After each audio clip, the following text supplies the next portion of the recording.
Have you ever noticed how one person can walk into a room and instantly ruin your mood? They haven't spoken yet.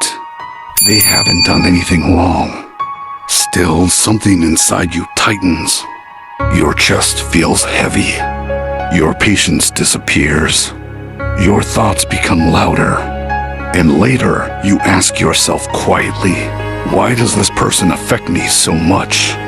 If you've ever felt that way, I want you to listen very carefully, because this is not weakness. This is not negativity. And this is not coincidence. This is something spiritual. Now let me ask you another question, a deeper one. Why is it that some people feel safe the moment you meet them, while others feel uncomfortable even when they smile at you? Why do some people calm your nervous system, while others ignite anger, jealousy, irritation, or insecurity? Most people will tell you they're just toxic, they're annoying, they're bad energy. But spirituality teaches something far more uncomfortable and far more powerful. The people who trigger you are not random.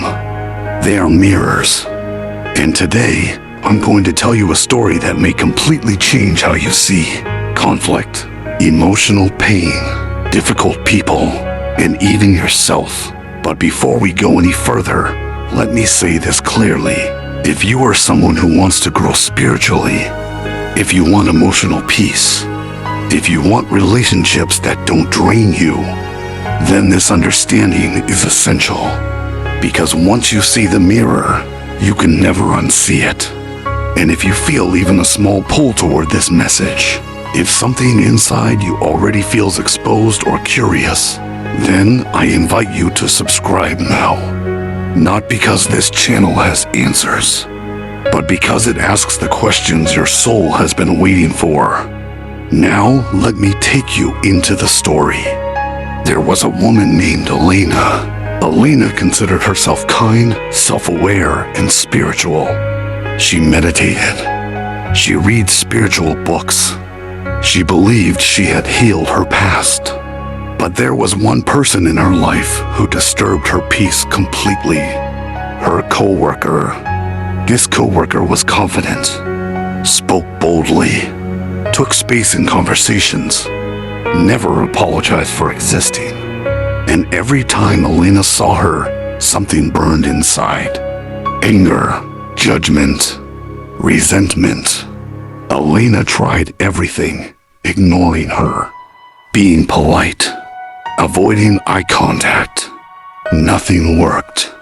One night, exhausted, Elena asked a simple but brave question. Why does this person bother me so much? That question opened the door. The spiritual truth about triggers. Spiritually, a trigger is not an attack. It is a message. When someone triggers you, it means one of three things. They reflect a part of you that you rejected. They activate a wound that hasn't healed. They embody a trait you fear or desire. Let's break this down gently. The mirror principle. In spiritual teachings across cultures, there is a core idea. The outer world reflects the inner world.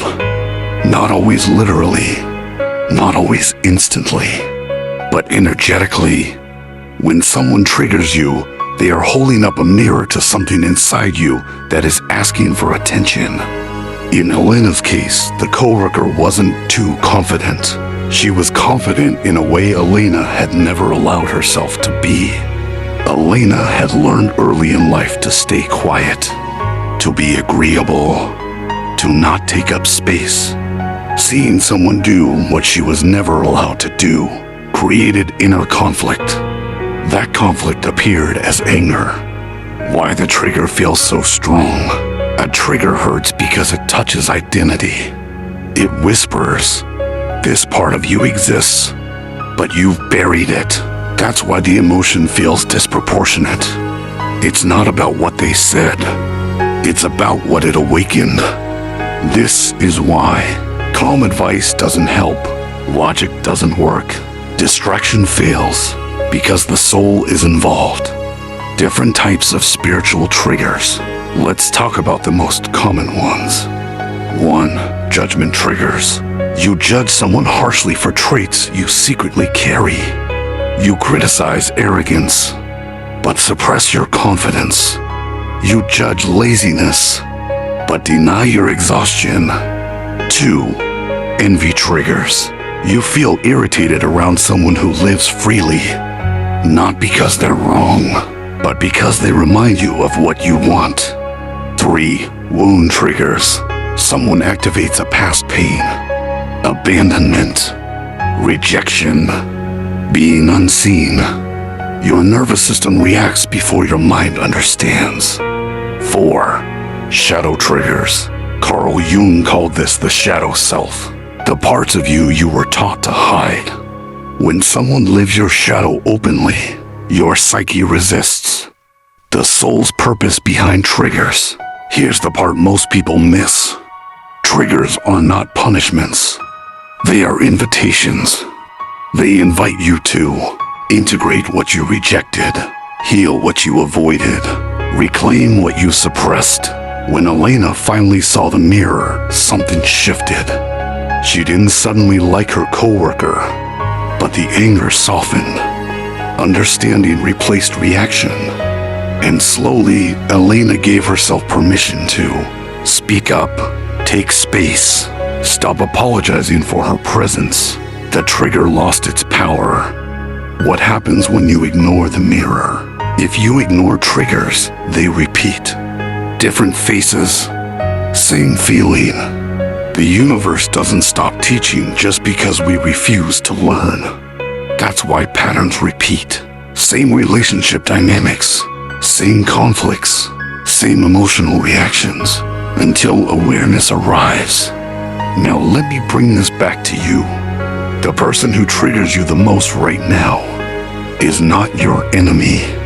They are not here to destroy your peace. They are here to show you where your peace leaks. This doesn't mean you must keep them close. Boundaries are sacred. But it does mean this. Your reaction holds more wisdom than your judgment. The moment you stop asking, what's wrong with them, and start asking, what is this showing me? Everything changes.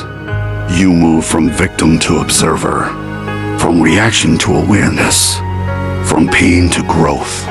Triggers lose their grip when they are understood. And love, real love, begins with honesty toward yourself.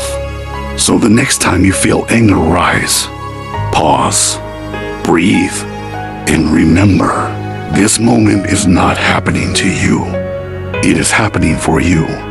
If this message resonated, if you felt seen rather than blamed, if something softened inside you, then this channel is for you.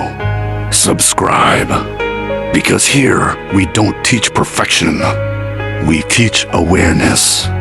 And awareness is the beginning of freedom.